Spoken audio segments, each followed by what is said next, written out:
जगदीश काला मंदसौर से। और पुरवाली पगड़ी बांधने के अलग अलग तरीके जो पुरखों के द्वारा हमको पीढ़ी दर पीढ़ी सिखाए जाते रहे हैं। हम भी ये कोशिश करें कि हमारे पुरखों की पीढ़ी की परंपरा को, हमारे पुरखों के परिधान को, हमारे पुरखों के जो धरोहर हैं उन्हें हम पुनर्जीवित करें और उनका प्रयोग करना शुरू करें। सामाजिक कार्यक्रमों में पगड़ी जरूर पहने और पगड़ी बांधने के जो तरीके सरलतम हमें आते हैं हम उनको सीखने का प्रयास करते हैं। और अब नई पगड़ी जो पुरवाड़ी पगड़ी है वो बांधने वाले बहुत कम लोग बचे हैं, तो हम वापस कोशिश करें कि ऐसी पगड़ी हम खुद बांधना सीखें। लाल रंग की पगड़ी अक्सर जो हमारे बड़े बुजुर्ग बांधते थे उसी प्रकार की एक पगड़ी बांधने का हम प्रयास करेंगे। एक छोटा हिस्सा इसका राइट साइड में लेंगे और साथ साथ में जो है इसी पगड़ी को हमने जो है दो भाग में फोल्ड किया हुआ है और उसको प्रेस किया है, कलब किया है। कलब करने के बाद में इसमें थोड़ा कड़कपन आता है और उसी के बाद में यहाँ से जो हिस्सा है इस हिस्से को हमें यहाँ से ऊपर की तरफ लेना है। ये हिस्सा लेंगे, इतना हिस्सा हम लेंगे ताकि इससे हमारा बेस तैयार होगा। और ये जब पीछे हम लाते जाएंगे तो ये यहाँ पर जो है इतना हिस्सा तैयार होगा और ये छोटा छोटा हमें 10-12 राउंड करना होंगे तो जाके हमारा एक बेस तैयार होगा।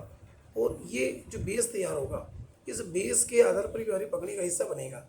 अब आपको थोड़ा यहाँ जितनी बड़ी गठान रखना है उतना हिस्सा ढीला छोड़ना होगा, बड़ी रखना है छोटी रखना है उसी मान से इस हिस्से को आपको गट्ठा या ढीला रखना होगा। तो ये जो हिस्सा है इसी हिस्से के ऊपर आपका पगड़ी का जो मेन बेस है वो तैयार होगा।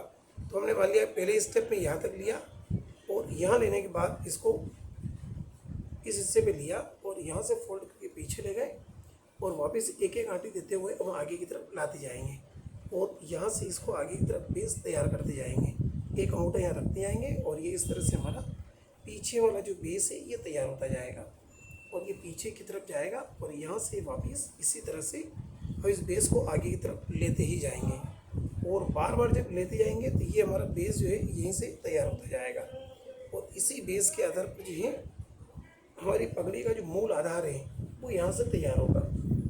और ये इस तरह से जो है इसके कलब को देखते हुए ये हिस्से को यहाँ से हम लेते जाएंगे और ये जितना इसको टाइट रखेंगे उतना ये सही आकार में बनता जाएगा। तो बार बार प्रयास करने पर ज़रूर इसको सीखा जा सकता है।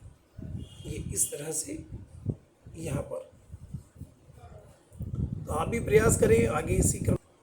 इस हिस्से तक हम बार बार प्रयास करते हुए कुछ आटे लगाते हुए 21 आटे करीब लगाने के बाद में हम इस स्थिति में पहुंचते हैं कि थोड़ा सा बेस इसका मोटा तैयार हो जाता है। और उसके बाद में जो है हम 2-3 आटे के बाद में जो है इसकी जो मूल गठान और मूल जो शेप है वो देने का प्रयास करेंगे।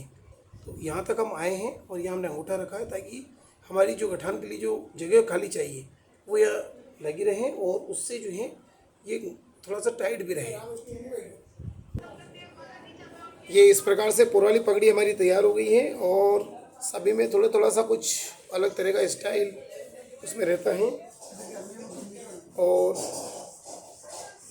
इस तरह की पगड़ियाँ भी अक्सर पहनी जाती हैं और आजकल जो है परंपरा धीरे धीरे कम होने लगी है, तो इस परंपरा को पुनः प्रारंभ किया जाए और ऐसी पुरवाली पगड़ियों को पहनना, बांधना और ये सब रुचि, शौक और पुरखों की धरोहर को सहेजने का कार्य होगा। तो हम वापस से इस चीज़ को शुरू करें, यही आग्रह। मैं जगदीश काला मंदसौर से। जय श्री कृष्ण।